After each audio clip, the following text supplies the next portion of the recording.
to say goodbye. It's hard to say I miss you. The time of love Is a gruesome cruise. I need you now, dear Lord. Experiencing a loss after having a perceived loss and what people may see as a loss sometimes becomes very difficult, and you may not be able to deal with the issues that come, the pressure that comes with the pain that you will be experiencing. This is the show, Painful Goodbyes, and today I'm very happy to have my brother VG who is with us. Welcome to the show. Thank you, Mfundisi. Yes, thank you. So people love to know who VG is. Maybe you can actually introduce yourself. Well, in short, Velaphi Gumbo, or VG, is one of the Adventist church musicians who has been rolling the musical ball within, of course, the Adventist segment for about, I think this is the 30th year now. Yes. All right, interesting. This is the 30th year you've been doing this thing. That's right. Yes, and maybe tell us something about your family. Okay, of course, I'm married to one wife like Adam, Okay. my forefather. I've got 3 children, and they're all boys, so my home is a boys' high. Okay. Yes, and what else can I tell you? Okay, I'm blind. That's one thing that people usually keep asking each other to say, is he blind? Look at his eyes. Yes, confirmed I am blind but happy, surely. Yes. Thank you very much. And this musical career that has been rolling for about 30 years, what really propelled it? What brought it about? Well, this is a gift from God. I received it when I was doing my 5th grade. That was in primary school, Solisi Primary School. It came in form of a voice that spoke to me and commanded me to ask one of my friends with sight to make a guitar for me. Okay. In a few days' time, having brought the guitar, it was an, you know those Olive-made guitars, the banjos. Yes. So it was a banjo, a homemade thing. And when the guitar had landed onto my hands, I knew that the voice had been from God. So I asked him, I said, Lord, what would you like me to do with this thing since now I have it? Guess what? Our God speaks.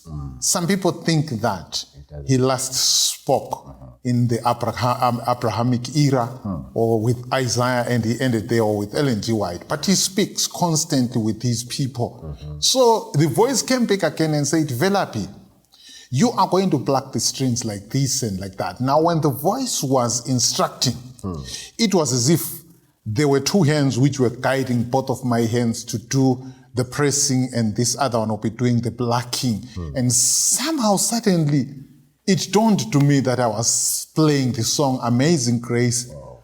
How sweet the sound. And from that song onward, I could play a whole lot of songs and a whole lot of instruments. So to me, that cemented the thought that no, this is a calling, a godly calling, so I have to musically respond to it. I'm just imagining the first presentation, maybe in church. How was it like? Yo! With that Olivin guitar. You will not imagine it. Because when I was climbing up the stage, the Solusi pulpit there, people laughed at me. Right. And I almost startled back and said, let me just go back and sit. But tell you what, the force that was beckoning me to sing was much more magnetic than the force which was almost pedaling me backwards. So I had no choice. I'd listened to that force, and then I presented, but surprisingly, those who had been laughing were the first to cry. Hey. I don't know whether they were not, I don't think they were crying about the length of the song. But the reason why they were crying is because the song was too divine. The combination of the voice and the strings that were attached onto that olivine tin and the wooden thing. Wow, they were too divine for one to keep giggling. They would only force or compel that person to worship. I'm intrigued by the fact that you are combining a musical ability with a divinity, and there's some spiritual issues that are there. And some people would love to divorce this. Why are you speaking about it in terms of it being divine? Well, first and foremost, music came from God. And music is an instrument of worship.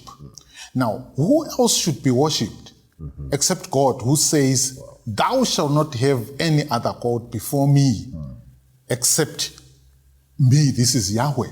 So he is the only one who should be worshipped. And since music is a beacon of worship, it belongs to God. God is divine, so is everything that emits from him. Wow. That's very beautiful, and I love how you put it. I love how you have actually presented it, and we want to thank you for not letting us know who you are. And friends, this has been our first segment. Please stand by as we wait for the second segment.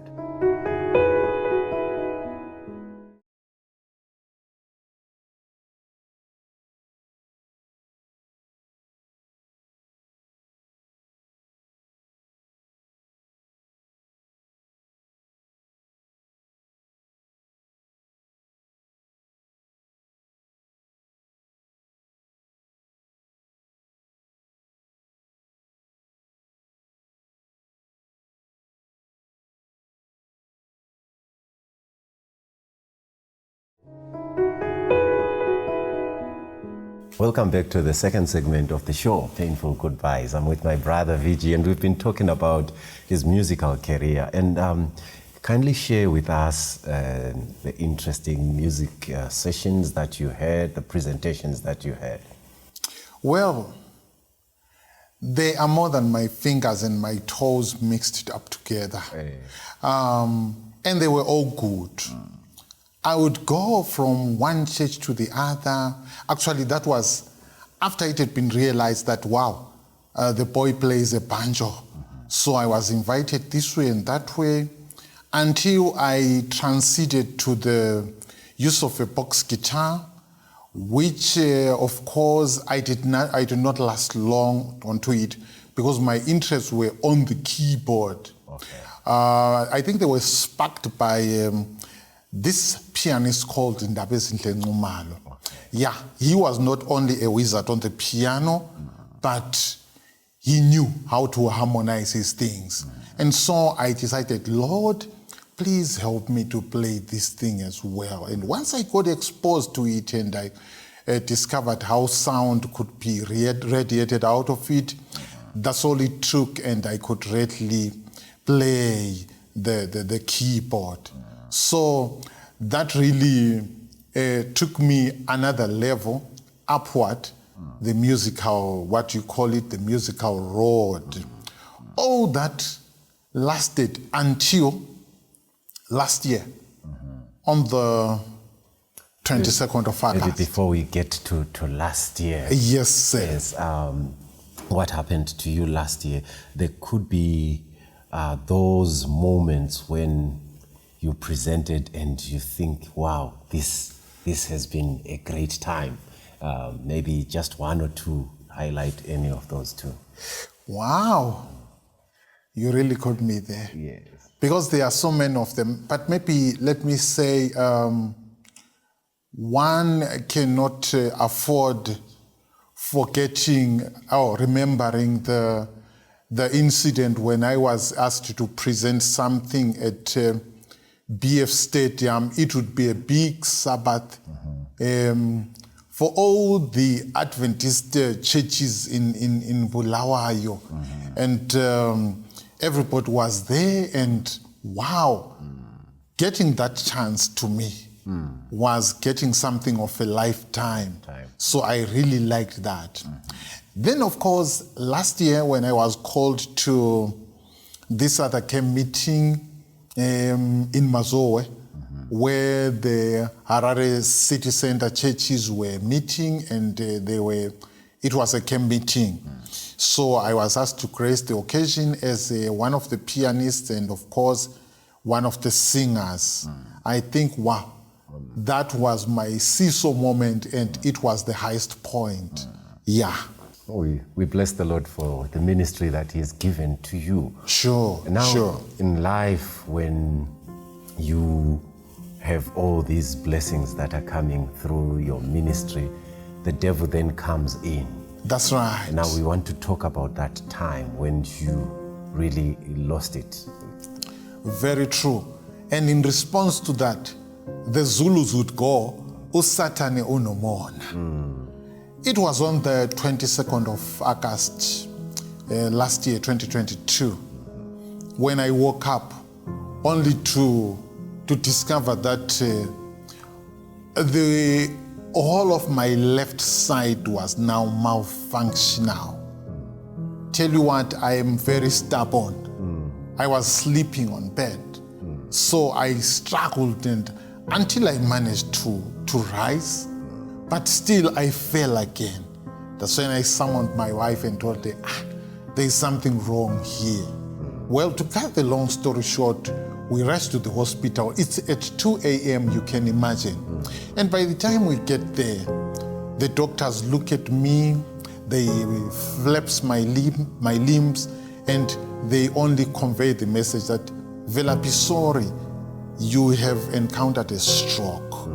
Yo. That was the worst announcement I had ever had in my life. Tell you what, there were many announcements that had come. Announcements of rejections, because I'd once proposed ladies, and the announcement of being rejected is something else. But this one was more overwhelming than that. And you see, I thought it would only last for a day. But I tell you, days multiplied into weeks, fortnights, and months. And then I discovered that, oops, I'd lost most of my treasured abilities, especially the piano playing ability. That really almost knocked me inside out and left, right, center, all systems out. But you know, I had the hope that one day I'll be able to walk again. One day I'll be able to play the piano again. One day I'll be able to hug my children and, of course, my loving wife in a normal and vindicative way again. Sure, basically, that's what happened on that awful 22nd August night. And what thoughts were in your mind when that happened? I thought it would last for a minute, and I thought, as somebody who is stubborn, one day, maybe, who knows, within a second I would chance up and I would swing my arm up and it would work. Wow. But the stroke told me that, Velaphi, you are a liar. You are not going to do that. There is my friend called Simbarashi. He had escorted me to the hospital. I remember myself saying to him, Simba, don't you think I can immediately stand? If I do it immediately, I'll chance up and I'll walk. And Simba said, no, Vichi, you will fall. Don't even attempt. Yes, in a few days' time, I gave in and I discovered that, this thing is really gripping me hard. Sure. And now during that time, there's also another loss which took place. Remember what happened to your wife? Yeah. You know, during those days, or that period, she was not only my wife, she was also my nurse. And she was, on this other day when she was busy running up and down, trying to help me with this and that, and preparing, of course, to go and take a bath. She fell, you know. We were together in the bedroom. She fell and fractured her left leg, I think 3 times. And because I loved her, I don't know how I made it. I found myself already up going towards her. What's happening, honey? Is there anything that I can do for you? She was only crying, and then I summoned for help for some people, and she was lifted up. When she was taken to the hospital, they declared her completely fractured. The left leg was badly fractured to such an extent that they pronounced that it would take something like 4 months to be up and about again. Now, that was very traumatic because my wife, my nurse, is now injured. I'm reeling in agony of the stroke, and now my heart is also reeling in pain because somebody who was meant to help me now would also need some help. It was tricky. Now, there are people now that talk, and there are people who may have said some things that may not be all right during that time. What were those things, without necessarily mentioning the people that really spoke Yes. We want things that came? Sure. Well, the statements came and they were painful. Some were saying Vigi is dead. And others were saying, I will put it in vernacular, Vigi atova cabbage chairo. He is not going to ever stand up for anything. He's gone. Wow. But that was very bad. I thank God. Because the God of the healthy is the God of the sick, or the God of the ill. So in as much as he was with those guys who were saying that, he was with me. And by the way, Mfundis, people usually take it that when you are serving God, and when you're doing so well in the ministry, you will never be ill. You will never be hurt. You will never die. But Philippians chapter 2, the verses 26 and 27, Paul talks about somebody. He says, that guy became ill to such an extent that he almost died. So, brothers and sisters, wherever you are, if you get ill, don't think that God is divorced or disconnected himself from you. He loves you ill as you are, in as much as he loves you healthy as you are. He is your God. He was my God before I had a stroke. He is still my God when the stroke is gripping me so hard and fast. Thank you. As we wind up this segment, what was the most challenging thing that you experienced during that loss, when you lost your autonomy? What was the most challenging thing, and why was it a challenging thing? Of course, the most challenging thing was that yearning of offering services to God in the manner that I had always done, to sing. Now that I could not play the piano, and people would actually come to me. What they would say was, Vigi, we want you to heal up so that you go and play the keyboard. And I'll say, hi man, there are so many pianists that would play that. We want you.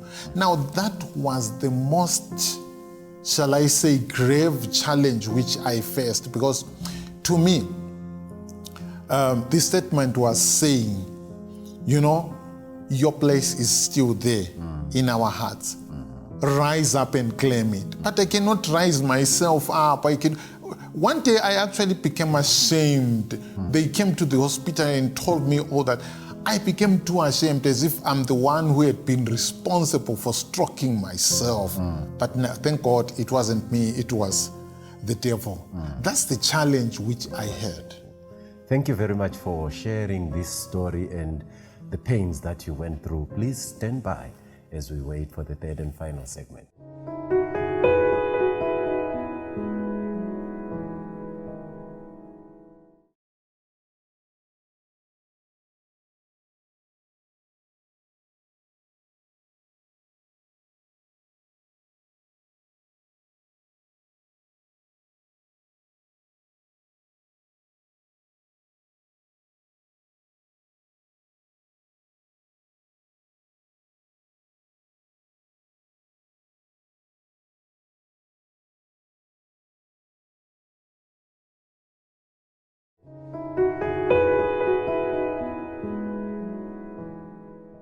Welcome back to the third and final segment of the show, Painful Goodbyes. I'm with Brother VG, and we've been talking about his loss of health in a situation where he needed to be praising God. And now there were people who said, VG atoita kabe. That's right. And that's right. I'm wondering what that actually did to you. That one was totally intimidating and completely devastating to me. But you see, I just told myself that I know they are joking. In other words, somebody who is listening out there usually experiences that. When such experiences occurs, just tell yourself that no, those people are joking. Tell yourself that no, it's a moment of their madness, then they need to be forgiven. Yeah, that's when your forgiveness would occupy its place. Oh, interesting. Interesting. So how did you develop this kind of attitude? Because I think it must be taking a lot now that, one, you lost your sight, and now you've lost your health. Your nurse, your nurse in reference to your wife, is now fractured. Wow. But you have this resilience. What really brought that about? Well, I think my experience with God has told me that I am a catalyst. Okay. I am a pace setter. Okay. I should not allow people or simply, receive everything that people say to me or about me. It's about me and God. And it's exactly what happens with somebody who is listening right now. It's about you and your God. Yes, people are saying this and that, but how about your Maker? What is he saying about you? How about that God, in his image you have been made? That same God who purchased you with his blood. What is he saying? So you rather think about what God says. Maybe to answer you in a nutshell, I like what Paul says to all of us in Philippians chapter 4 from verse 7, most probably up to 10, where he says, guys, is there everything that is worthy of praise? Is there everything that is noble, everything that is adorable? Think about that. So we have been given what to think about and what to talk about.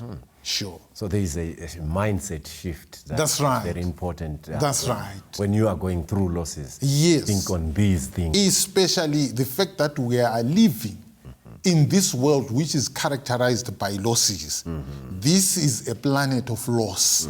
You lose one thing or the other. I lost my sight. Somebody lost a child. I lost my abilities. Maybe somebody lost their position in their workplaces or in their employment, what you call it, spectrums. Sure. Thank you very much. We will listen to a song that you wrote in response to this. Thank you.